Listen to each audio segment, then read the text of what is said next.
If you're using GoHighLevel and all your emails are landing in spam, your list is basically useless. You're probably wondering, is it something I said? Does HighLevel just have awful deliverability?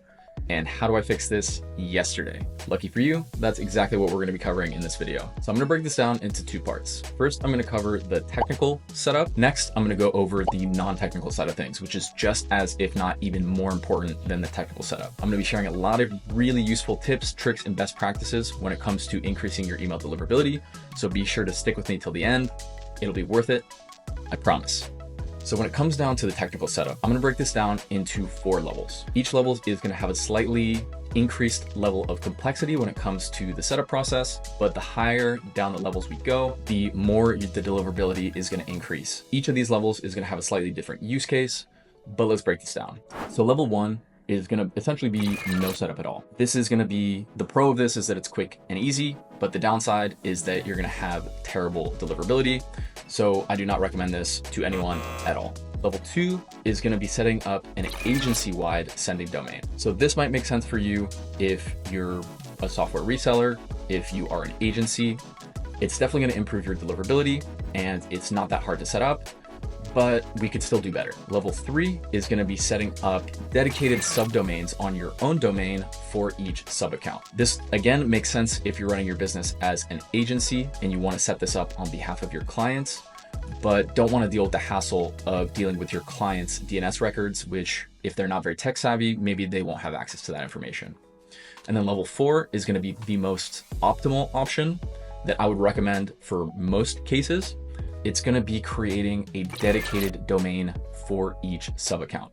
It will require access to the client's DNS records, assuming that you're running your business as an agency.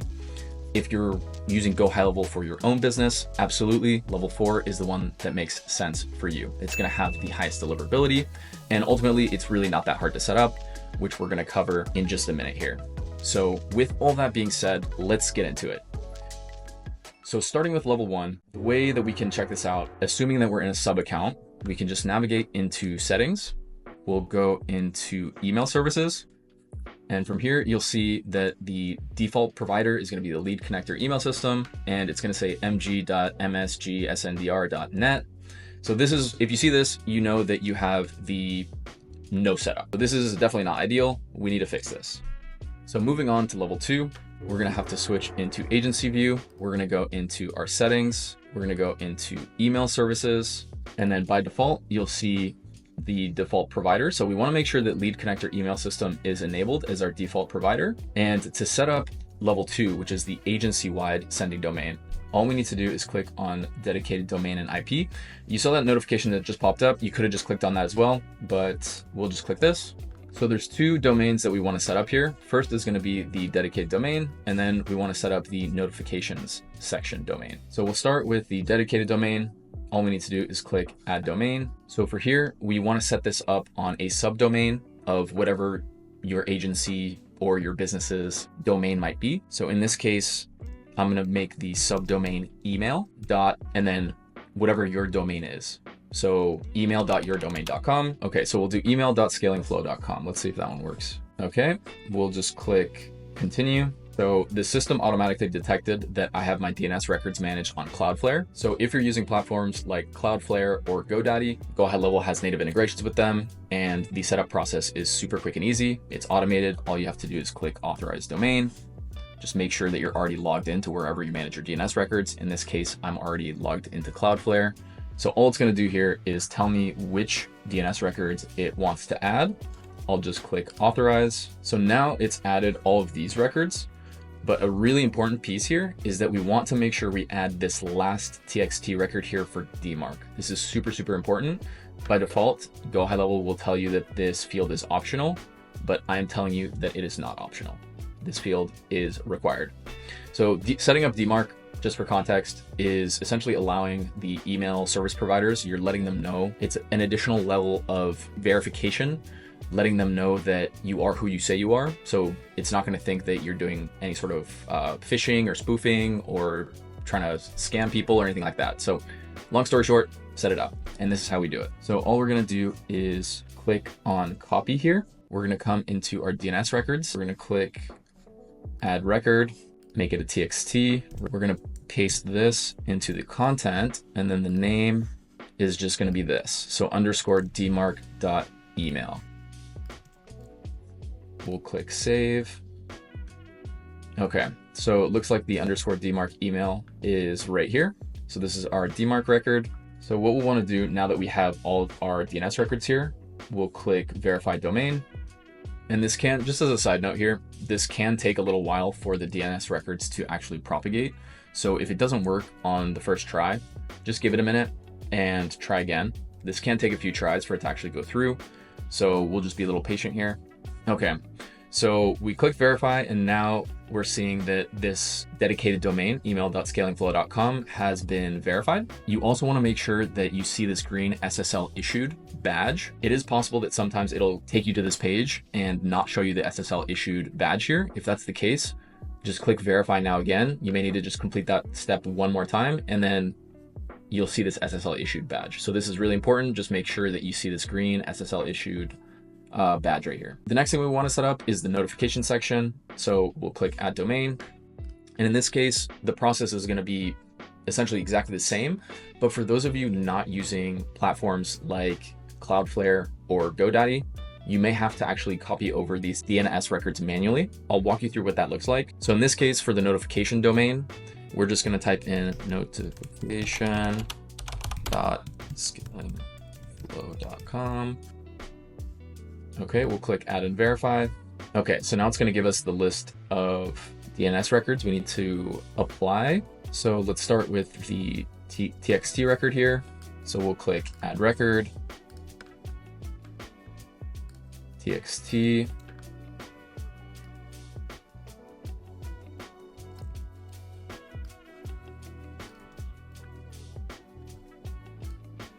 Save. We'll do this TXT, add record, TXT, paste the name,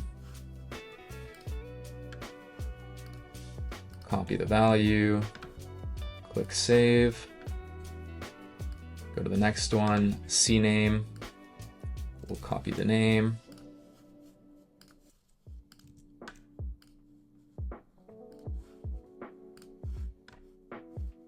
copy the value, and we want to make sure for the proxy status that we switch that off. We can leave TTL on auto, click save, and then we need the 2 MX records.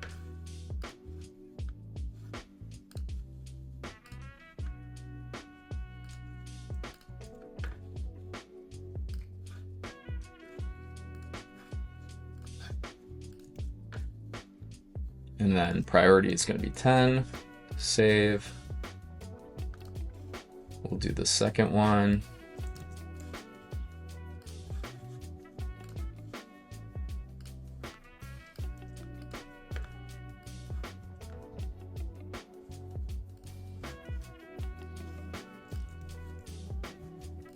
Priority 10.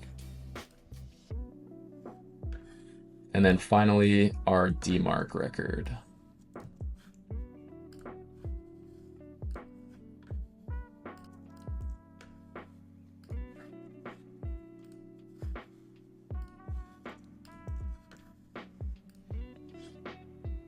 Click save. Okay, so now we have all of our DNS records. We'll click verify domain.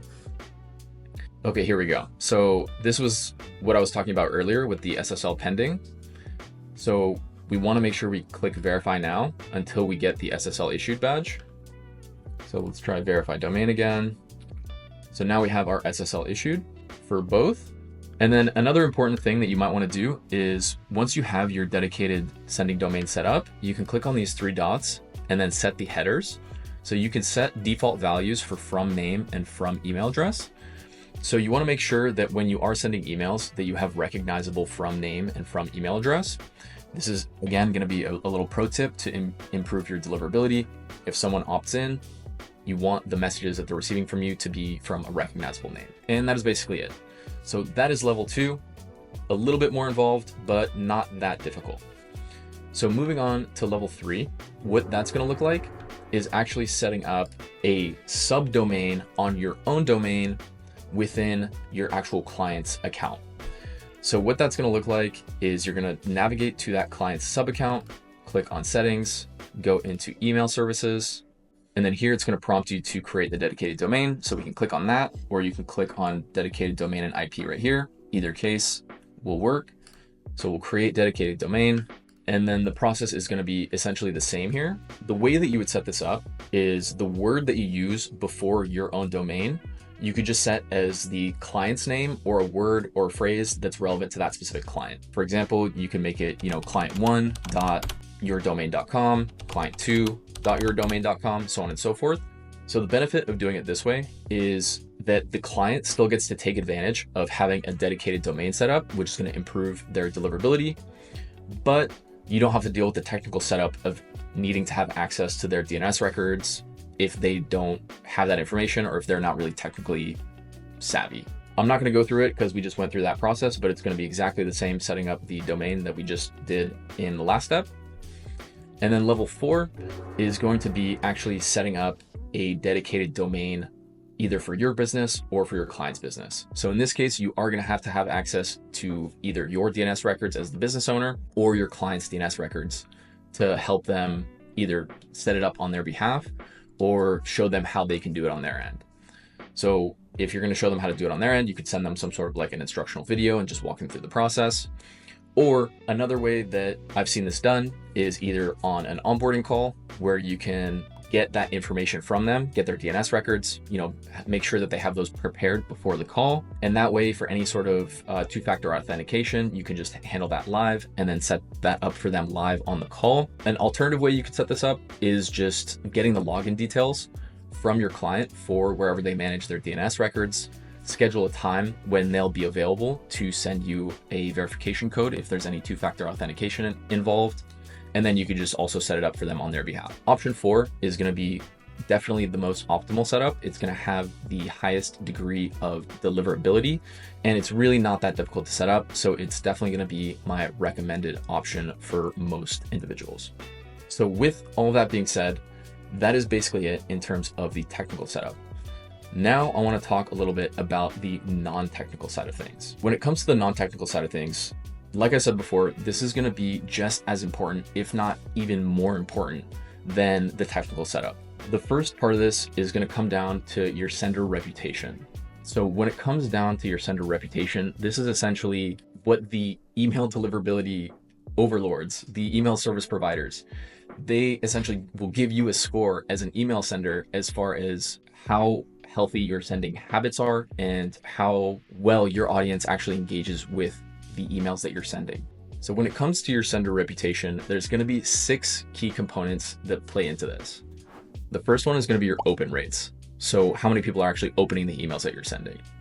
The second is going to be your reply rates. How many people are actually replying to your emails. Number 3 is going to be your click rates. So how many people are actually clicking on links in your emails.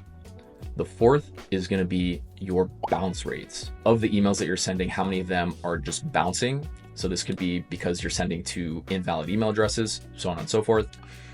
Number 5 is going to be your unsubscribe rates. How many people are unsubscribing from your emails? They don't want to receive emails from you anymore.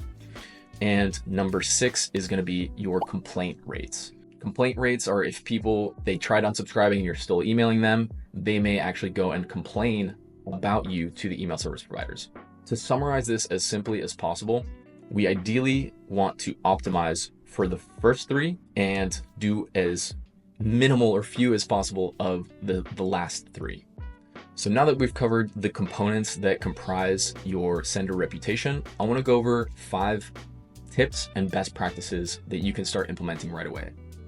So the first one is going to be to start slow.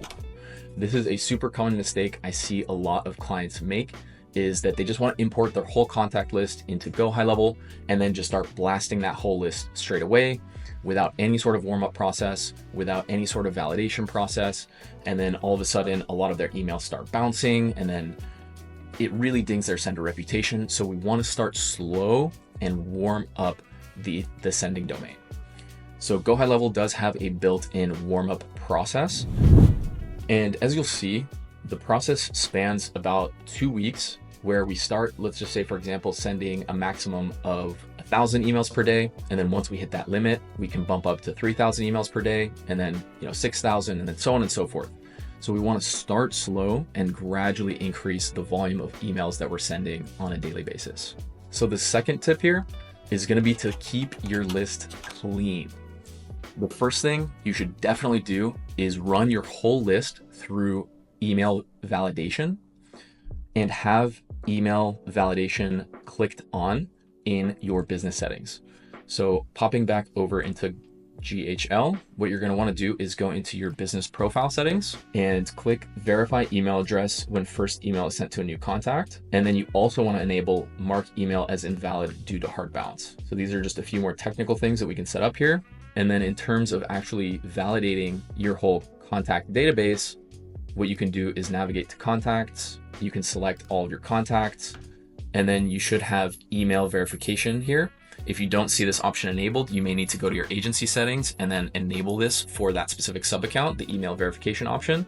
There is a little bit of an additional charge for the email verification service, but it is 100% worth it to make sure that you're only sending to valid emails, or else your bounce rate is going to be super high, and GoHighLevel may even restrict your ability for sending emails. So you definitely want to make sure we're only sending to valid emails. The next thing here is going to be to use segmentation. This could be having some sort of a tagging system in place where we're tagging new contacts based on certain factors. Could be based on where they are in the funnel. It may be based on a certain topic that they've expressed interest in.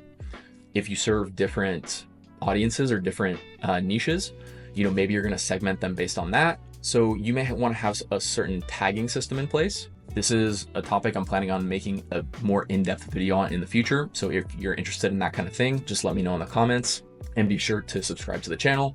Another thing that I would highly recommend doing is utilizing smart lists. So within your contacts area, you can basically go into filters and do certain things, like make sure that we're only sending to people where email is not empty, and valid email is valid. And again, you're going to have to complete that validation process for this to apply. And this is a little pro tip here. You can say last email open date is less than 30 days ago. So this way, if you're having any issues with deliverability, we want to make sure to only focus on sending a small number of emails to our most engaged contacts and subscribers. So we know that we're going to have high open rates, high reply rates, high click rates, and focus on those individuals that are going to be most likely to engage with the emails that we're sending. So tip number 4 is going to be to avoid using spammy language. So this one's kind of common sense, guys. If your email is including words like make money online fast, free, guaranteed results, no risk at all, we're using a ton of exclamation marks, all caps, a ton of emojis, the email service providers are going to pick that up as spammy messaging and mark your content as highly likely spam. A few other factors that play into this is going to be your text to HTML ratio. So if your emails have way too much HTML formatting in it, again, that's going to look like spam or promotions, so you're not going to get in the inbox. A good rule of thumb here is, if your email looks like it's a promotion, it's probably going to go in promotions. So you want your emails to be as minimal on the formatting and the HTML as possible. So that's going to improve your deliverability there. The next piece of this I already covered, but just make sure you're not using too many links in your emails. Try and keep this to 1 to 3 links per each email. If we're using more than that, again, that can be picked up as spammy behavior.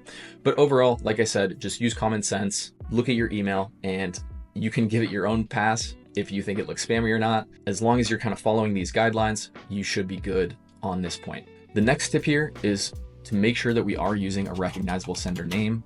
So this is going to be your from name, your from email address. I touched on this before, but just make sure that, if a contact or a lead is opting in from a certain business, that we're not just randomly sending emails from Chad.